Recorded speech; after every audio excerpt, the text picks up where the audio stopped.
بسم اللہ الرحمن الرحیم۔ ناظرین، نماز کی فضیلت بیان کریں گے۔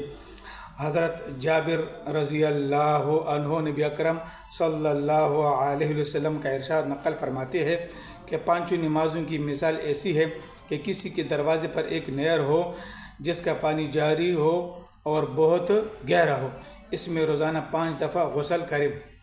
فائدہ: جاری پانی گندگی وغیرہ سے پاک ہوتا ہے اور پانی جتنا بھی گہرا ہوگا اتنا ہی صاف اور شفاف ہوگا، اس لیے اس حدیث میں اس کا جاری ہونا اور گہرا ہونا فرمایا گیا ہے۔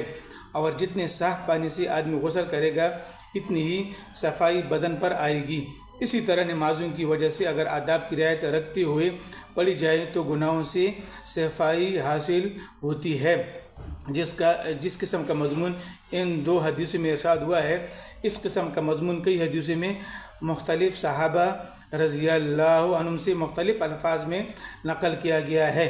ابو سعید خدری رضی اللہ عنہ سے نقل کیا گیا ہے کہ حضور اقدس صلی اللہ علیہ وسلم نے ارشاد فرمایا، پانچوں نمازیں درمیانی اوقات کے لیے کفارہ ہے، یعنی ایک نماز سے دوسری نماز تک جو صغیرہ گناہ ہوتے ہیں وہ نماز کی برکت سے معاف ہو جاتے ہیں۔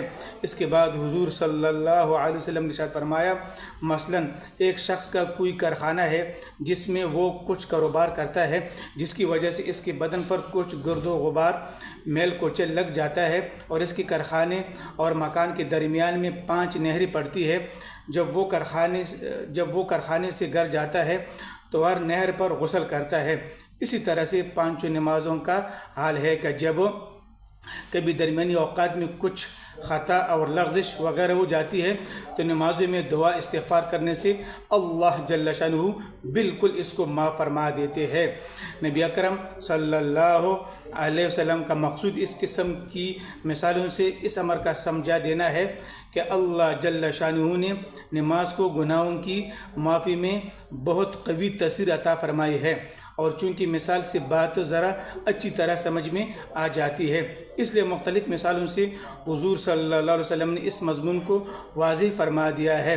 اللہ جل شانہ کی اس رحمت اور وسعت، مغفرت اور لطف و انعام اور کرم سے ہم لوگ فائدہ نہ اٹھائیں تو کسی کا کیا نقصان ہے؟ اپنا ہی کچھ کوتے ہیں۔ ہم لوگ گناہ کرتے ہیں، نافرمانیاں کرتے ہیں، حکم عدولیاں کرتے ہیں، تعمیل ارشاد میں کوتاہی کرتے ہیں۔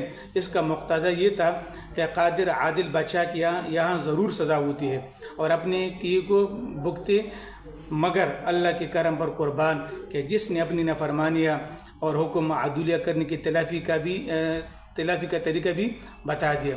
اگر ہم اس سے نفع حاصل نہ کریں تو ہماری حماقت ہے۔ حق تعالی شانہ کی رحمت اور لطف تو عطا کے واسطے بہانے ڈھونڈتے ہیں۔